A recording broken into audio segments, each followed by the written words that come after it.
इतना high accuracy rate, इतना ज्यादा एक्यूरेसी रेट। अब अपने पास समय कितना बचा है? उनको 150 प्लस सवाल सही करने, 8 महीने बचे हैं कि ये सवाल तो मैं करके रहूंगा, ऐसे कैसे नहीं होगा। लेकिन 40,000 सवाल लगाने का मतलब है 40 पेपर ऐसा कराते हैं जो नीट लेवल का होता है। नमस्कार प्यारे बच्चों, मैं आपका अपना अजय कुमार आया हूं फिर से आपसे बहुत इंपॉर्टेंट बातें करने के लिए। क्या है आज की बातें, क्या है आज का टॉपिक? आज का टॉपिक में हम लोग बात करने जा रहे हैं उन स्टूडेंट से जो बच्चे नीट की तैयारी कर रहे हैं। कौन से नीट की सर? नीट 2025 की। जिन बच्चों ने 5 वर्षीय प्रोग्राम बना करके तैयारी शुरू की हो कि 2-3 साल में आराम से नीट निकालेंगे, उनके लिए मेरे पास कोई बात नहीं है, कोई शब्द नहीं है। लेकिन जिन बच्चों ने वाकई इस बार ये निर्णय लिया हो कि नीट 2025 मुझे निकालना है और एक अच्छे स्कोर के साथ निकालना है, कम से कम 650 के ऊपर नंबर आएंगे, ये सोच करके हम लोग तैयारी कर रहे हो, उन बच्चों के लिए आज बहुत सारी इंपॉर्टेंट बातें हैं। बहुत लंबी वीडियो नहीं रखूंगा, मैं कोशिश करूंगा जितना कम से कम, हालांकि थोड़ा ज्यादा बोलता हूं मैं, नो डाउट, लेकिन जितनी कोशिश हो सकेगी कम से कम रखने की कोशिश करूंगा। क्या विषय है, क्या टॉपिक है? तो सबसे पहली बात कि नीट की जो बच्चे तैयारी कर रहे हैं उनको ये बात पता होगी कि उनको जो परीक्षा में पेपर देना है उस वक्त उनको 200 सवाल सॉल्व करने हैं और इन 200 सवालों में उनको 150 प्लस सवाल सही करने हैं ना, करेक्ट करने हैं। कारण क्या है इसका? पहले भी जब हम लोगों ने इस बात को डिस्कस किया है, ऑफलाइन क्लास में भी किया है, ऑनलाइन में दौरान भी किया है कि इतना हाई एक्यूरेसी रेट, इतना ज्यादा एक्यूरेसी रेट क्यों होता है नीट में? तो उसका कारण एकमात्र ये है कि नीट का परीक्षा देने के बाद आप कहीं ना कहीं बहुत अच्छे डॉक्टर बनेंगे, है ना। अच्छे बनेंगे, बुरे बनेंगे, वो तो आपको पढ़ाई के ऊपर डिपेंड करेगा, बट डॉक्टर बनेंगे। और डॉक्टर बनने के बाद ये उम्मीद की जाएगी कि अगर आप 200 पेशेंट्स को हैंडल कर रहे हैं, अगर आप 200 पेशेंट्स को हैंडल कर रहे हैं तो उन 200 पेशेंट्स में से कम 150 सही वापस जाए, कम से कम 150 सही होकर के घर वापस जाए। ऐसा ना हो कि आपके पास ऐसा समय नहीं होगा कि 200 पेशेंट आपके पास आए, 200 पेशेंट्स को अलग अलग तरह की बीमारियां हुई और उन 200 पेशेंट्स की आपने बीमारियों की एक प्रॉपर रिपोर्ट बनाई, एक्सेल शीट बनाई और उससे ये तय किया कि किसको कौन सी दवाई देनी है। क्या इतना समय होगा? क्या नहीं है, इतना समय डॉक्टर के पास नहीं है। इतना समय होगा तो इतनी देर में पेशेंट चला जाएगा। तो अपने को 200 सवाल बहुत जल्दी समझ के, सही करके और उसमें से ज्यादा 150 के ऊपर सवाल सही करने हैं, तब अपन एक अच्छा स्कोर लेकर के आ पाएंगे। अरे हाँ कि ना? बहुत सिंपल सी बात है। तो आज कुछ बातें ऐसी हैं जिनको हम लोग ये चेक पॉइंट्स बनाएंगे कि क्या अगर इनको हम लोग चेक करते जाएं, इनको हम लोग टिक करते जाएं, क्या हमारा एक अच्छा नंबर के साथ, एक अच्छे स्कोर के साथ नीट में सिलेक्शन हो सकता है? हाँ सर। और समय, ये बहुत इंपॉर्टेंट बात है कि अब अपने पास समय कितना बचा है। पेपर अपना कब होने वाला है? मई 2025 में। कब होने वाला है? मई 2025 एंड इट्स सितंबर 2024 चल रहा है। We have September, October, November, December, January 2025, Feb, March, April, बस। और 4 मई को आपका पेपर है। इस 4 मई को आपका पेपर है। अपने पास गिन के 1, 2, 3, 4, 5, 6, 7 महीने और बचे हैं। 2, 3, 4, 5, 6, 7 और 8। अपने pass on the finger counts 8 महीने और बचे हैं। और बहुत ईमानदारी से बात करूं, 8 साल 9 साल का एक्सपीरियंस के साथ अगर बात करूं तो आपको कम से भी कम 40,000 सवाल सॉल्व करने पड़ेंगे for a great selection, for a better selection, for a better college. अगर आपको कम से कम 1000 से अंदर रैंक लेकर के आनी है, अगर आपकी रैंक, आप चाहते हो कि 1000 के अंदर आए, आपकी रैंक 1000 के अंदर आए ताकि आपको एक बेटर कॉलेज मिल सके,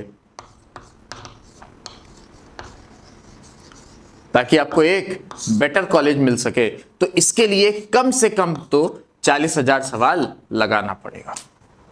बहुत सिंपल सी बात है। हाँ सर, ये तो बहुत सीधी सीधी बात है।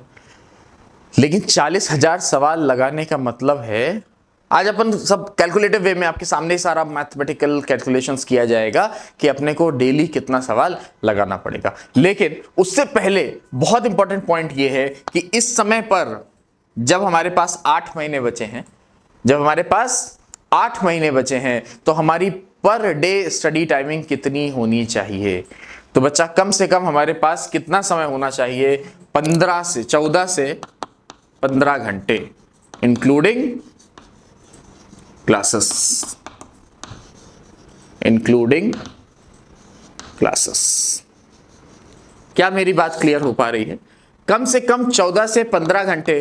अभी ईमानदारी से बताना, अपने मन में सोच करके देखना, अपने नोटबुक में इस पॉइंट्स को चेकलिस्ट बनाते चलो कि जितने बच्चे इस वीडियो को देख रहे हैं, इसमें से कितने ऐसे बच्चे हैं जो वाकई 14 से 15 घंटे रोज पढ़ाई कर रहे हैं।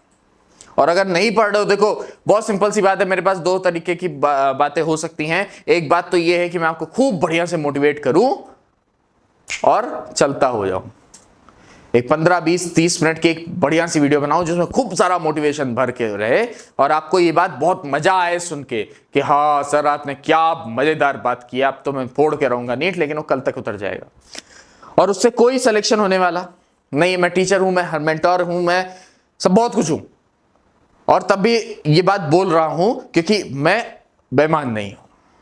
मैं ईमानदारी से आपके साथ बात करना चाहता हूं, एकदम जो फैक्ट है जिससे वाकई आपका सिलेक्शन होगा। तो ये तो सबसे पहला चेकलिस्ट है जिस चेकलिस्ट को आपको टिक करना ही करना है। अगर नहीं हो रहा है तो बहुत अर्जेंटली इसको शुरू करो, इस चेकलिस्ट के बिना कुछ भी होने वाला नहीं है। क्या मेरी बात क्लियर हो रही है? तो ये चेकलिस्ट तो होनी ही होनी चाहिए। अच्छा सर, 40,000 सवाल अपने को लगाने हैं, लेकिन ये 40,000 सवाल कैसे लगाने हैं जब अपन 14 से 15 घंटे पढ़ाई कर रहे हैं? अपन मान के चल रहे हैं कि 14 से 15 घंटे में अपनी 6 से 7 घंटे की क्लासेस होती हैं। अपन ये मान के चल रहे हैं कि इसमें अपने पास 6 से 7 घंटे की क्लासेस होती हैं। बचा अभी कितना समय हमारे पास? 7 से 8 घंटा। 7 से 8 घंटा ही हमारे पास सेल्फ स्टडी का टाइमिंग बचा। अरे हाँ कि ना? अब जो बच्चे नीट की तैयारी कर रहे हैं, रिपीटर स्टूडेंट्स हैं या क्लास 12th में हैं, साथ में कर रहे हैं, उनके लिए बड़ी इंपॉर्टेंट सी बात है कि इस 7 से 8 घंटे को, इस 7 से 8 घंटे को में से वो 2 से ढाई घंटा, 2 से ढाई घंटा तो थ्योरी को उनको देना पड़ेगा। और ये थ्योरी डिवाइड करते वक्त भी उनको इस बात का खास ध्यान रखना पड़ेगा कि इस थ्योरी में आधा घंटा for physics and physical chemistry. इससे ज्यादा थ्योरी में टाइम देने की जरूरत नहीं है। फिजिकल केमिस्ट्री और फिजिक्स के लिए, फिजिकल केमिस्ट्री और फिजिक्स के लिए आपको आधा घंटा से ज्यादा देने की समय जरूरत नहीं है। और अगर उनका ऑर्गेनिक या इनऑर्गेनिक या बायोलॉजी का सेक्शन, ऑर्गेनिक, इनऑर्गेनिक और बायोलॉजी के सेक्शन के लिए बचा हुआ 1 से 1.5 घंटा जो है वो बायोलॉजी, ऑर्गेनिक या फिर इनऑर्गेनिक। अच्छा सर, अब बहुत ध्यान से देखने वाली बात है कि अपने पास 7 से 8 घंटे में 2 से ढाई घंटे यहां चले गए, तो मोटा मोटी अपन मान लेते हैं 5 घंटा अपने पास बचा। कितना समय बचा? 5 घंटा। ये 5 घंटा कैसे निकालना है? ये 5 घंटा अपने को क्या करना है? क्वेश्चंस करना है। ये 5 घंटा अपने को क्वेश्चंस करना है। अब बहुत ईमानदारी से अगर हम देखने की कोशिश करें तो हमारे पास कितने दिन बचे हैं? अगर 30 के हिसाब से देख लिया जाए तो 30, 30, 60, 30, 90, 30, 120 और 30, 30, 60, 30, 90, 30, 120, 240 दिन। कितने दिन बचे हैं? 240 दिन। 40 दिन और अपन निकाल देते हैं कि आपने कभी छुट्टी ले लिया, कभी सैटरडे नहीं पढ़े, संडे नहीं पढ़े, जो भी कुछ है, अपने बहुत सारी बातें आती हैं, तो अपन ये भी मान लेते हैं कि 40 दिन और निकल गया अपना। तो अपने पास अब मोटी मोटा कितना दिन बचा है? 200 दिन। अरे हाँ कि ना? 200 दिन बचा है। इस 40,000 सवाल को अगर हम 200 दिन से डिवाइड कर देते हैं, वैसे मैं उम्मीद कर रहा हूं आपने 5-10 सवाल लगा लिए होंगे। नहीं लगाए हैं तो और बड़ी दिक्कत की बात है, लगा लिए हैं तो अच्छी बात है। तो 40,000 सवाल को अगर अपन 200 से डिवाइड करें, 200 सवाल 200 सवाल आपको रोज लगाना है, 200 क्वेश्चंस डेली।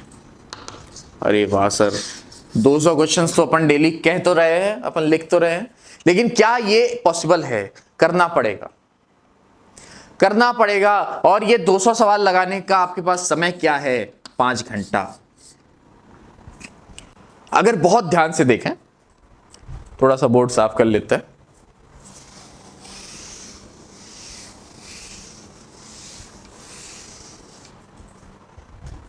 अगर बहुत ध्यान से देखें तो ये 5 घंटे में आपके पास मिनट्स कितने मिले? आपको मिले 300 मिनट्स। अरे हाँ कि ना?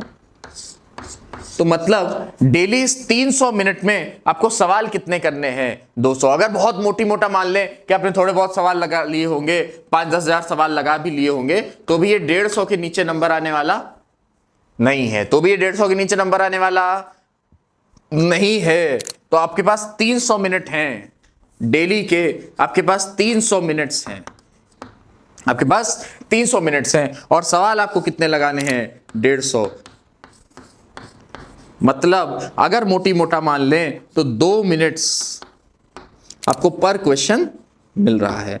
हाँ सर, तो मतलब हमको हर क्वेश्चन के पीछे कितना मिनट देना है? 2 मिनट।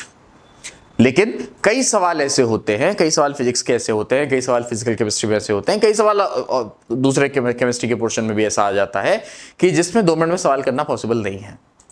उसमें हो सकता है कि आपको 2.5 मिनट, 3 मिनट लग जाए, 4 मिनट लग जाए। लेकिन कुछ सवाल ऐसे हैं जो बाकी सब्जेक्ट्स में है कि वो 30 सेकंड में हो जाएंगे। तो अपने को क्या ध्यान में रखना है कि एक्सपीरियंस से आपको बता रहा हूं कि जो भी ये समय निकल के आता है, इसको 2 से मल्टीप्लाई करेंगे तो वो हमारा अप्रोक्सीमेट टाइम होगा जो हमको पर क्वेश्चन टाइम देना है। बिल्कुल इन भावनाओं में नहीं बहना है कि ये सवाल तो मैं करके रहूंगा, ऐसे कैसे नहीं होगा। अरे ऐसा नहीं सोचना है अपने को।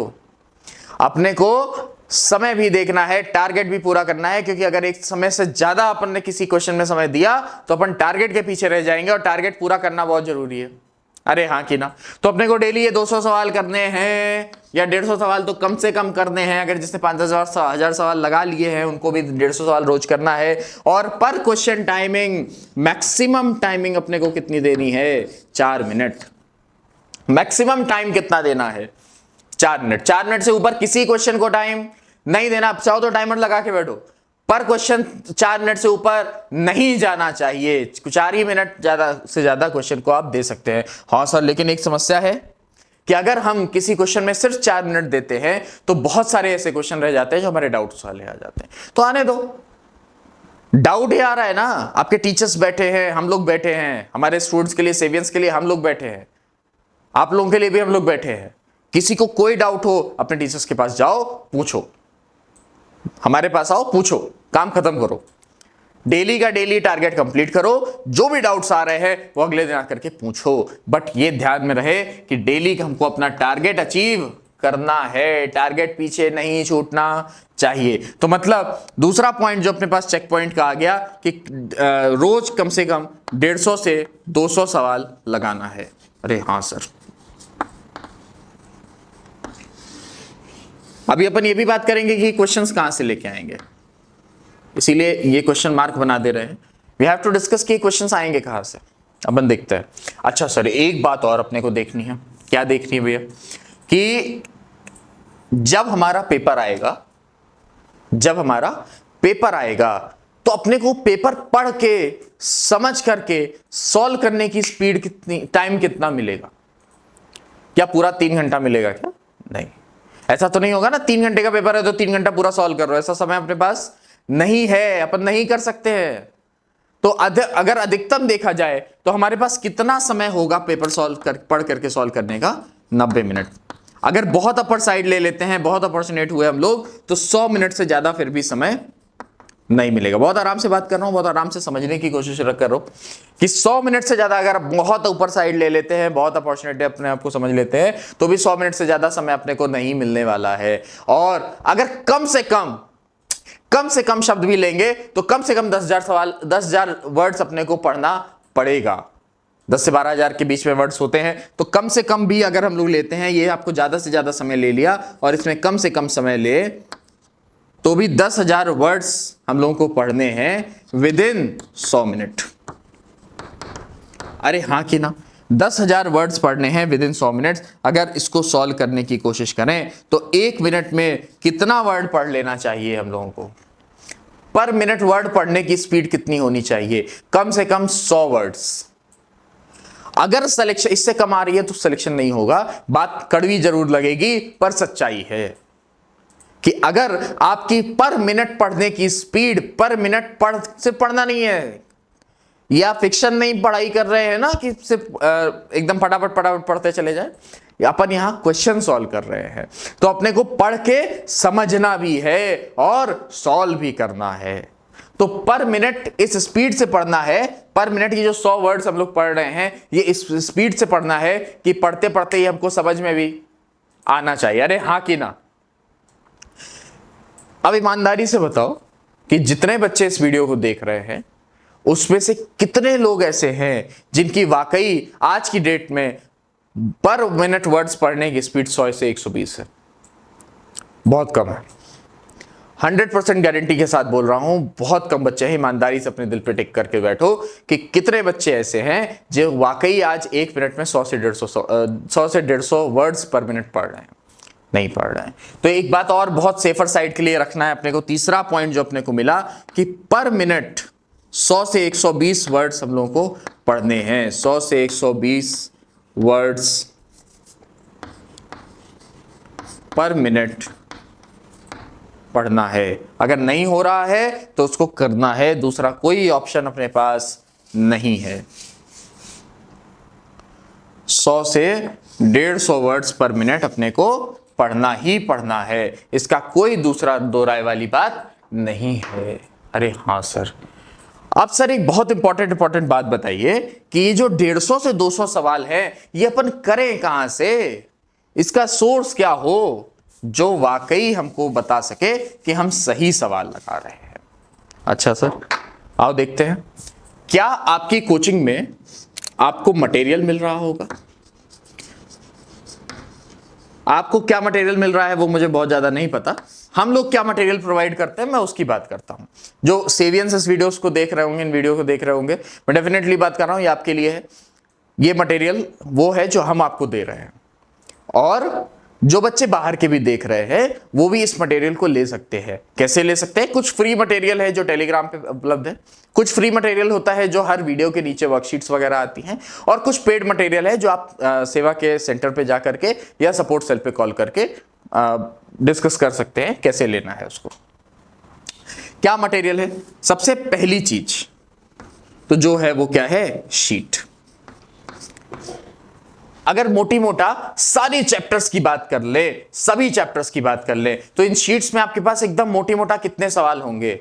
एकदम रफली बात करें तो अप्रोक्सीमेटली 15 से 20,000 सवाल, अपन कम से कम देखते हैं 15,000 सवाल आपके पास इन शीट्स में होंगे। अरे हाँ कि ना? इसके बाद कुछ चैप्टर्स की डीपीपीज मिलती हैं आपको, कुछ चैप्टर्स की ऐसे डीपीपीज मिलती हैं, मतलब वो टीचर के ऊपर डिपेंड करता है कि आप किस बैच में हैं, आपको किस चैप्टर में आप टीचर को ऐसा लग रहा है कि शायद ये आपको कम समझ में आया है या इसमें और ज्यादा प्रैक्टिस की जरूरत है, तो उसकी डीपीपी मिलती है। तो दूसरी चीज डीपीपी हो गई। अगर एकदम मोटी से मोटा मान ले तो इसमें भी कम से कम 1,500 से 2,000 सवाल है, तो 1,500 सवाल मान लेते हैं, ठीक है। इसके बाद जो PYQ है, अगर पिछले 10 साल का PYQ मान ले, हर साल 200 सवाल को जोड़ते हैं, पहले कम आते थे अभी ज्यादा आते हैं, एक बार अप्रोक्सीमेटली जोड़ के देखते हैं, तो 200 सवाल इंटू 10 इज इक्वल टू 2,000 सवाल। तो 2,000 सवाल आपके ये वाले हो गए। अब एकदम सीधी सीधी बात देखें तो ये सवाल लगभग आपके हो गए 16 से 18,000 सवाल। कुछ सवाल और इधर उधर से मान लेते हैं, कुछ टीचर्स ने क्लास में कराया, इधर उधर से सवाल मान लेते हैं, तो इन सबको जोड़ करके हम लोग एक्स्ट्रा सवाल कुछ एक्स्ट्रा जोड़ लेते हैं, ठीक है। सब मिला करके टोटल जो सवाल आपके पास ये वाले आए, ये हो गए आपके पास 20,000 सवाल। अरे हाँ कि ना? बट सर अपने को लगाने हैं कितने? 40,000। तो ये आपके हो गए 20,000 सवाल। इसके बाद मॉड्यूल्स हैं आपके पास। क्या है? मॉड्यूल्स। इन मॉड्यूल्स में भी अगर सभी सिलेबस के मॉड्यूल्स ले लिया जाए, फिजिक्स के, केमिस्ट्री के, बायोलॉजी के, तो ये मॉड्यूल्स में भी आपके कम से कम 10,000 सवाल हैं। 10,000 सवाल हैं, तो ये 20,000 प्लस 10,000, ये हो गया आपके 30,000 सवाल। सर बचे हुए 10,000 सवाल कहां से आएंगे? तो वो हमारा कस्टमाइजेशन प्रोग्राम देगा। कैसे देगा सर, वो बताइए, वो अपन डिस्कस करते हैं। तो ये 30,000 सवाल तो ये हो गए। क्या ये चीज बोर्ड पे आ रही है क्या? हाँ, तो 30,000 सवाल तो ये हो गए। बचे हुए 10,000 सवालों की अगर हम लोग बात कर ले, तो वो हमारा कस्टमाइजेशन प्रोग्राम देता है, जिसको हम लोग सीपीएस भी बोलते हैं। क्या होता है सीपीएस? सीपीएस में हर बच्चे का, जो भी बच्चा हमारे यहां पढ़ाई कर रहा है, उस हर बच्चे का रिकॉर्ड मेंटेन किया जाता है। उस रिकॉर्ड मेंटेन करने के दौरान हम लोग देखते हैं कि पर्टिकुलर बच्चे ने पर्टिकुलर सब्जेक्ट के पर्टिकुलर टॉपिक पे क्या गलती किया है। अच्छा सर, ये रिकॉर्ड कैसे मेंटेन होता है? ये रिकॉर्ड ऐसे मेंटेन होता है कि हम लोगों ने हर सब्जेक्ट को 1200 सब टॉपिक्स में, अरे नहीं आया, 1200 सब टॉपिक्स में डिवाइड कर रखा है हर सब्जेक्ट को। हमारी पूरी एकेडमिक टीम ने मिलकर के पिछले 8-9 सालों की निरंतर मेहनत के बाद हर सब्जेक्ट को 1200 सब टॉपिक्स पे डिवाइड किया है, जिसमें जब स्टूडेंट परफॉर्मेंस रिपोर्ट बनती है, जब आपकी स्टूडेंट परफॉर्मेंस रिपोर्ट बनती है, उसमें यह तय किया जाता है, इसमें आपको ये सिलेक्शन रखा जाता है, आपका रेशियो रखा जाता है कि किसी पर्टिकुलर टॉपिक में किसी पर्टिकुलर बच्चे ने कितनी बार मिस्टेक्स किया है। अरे हाँ कि ना?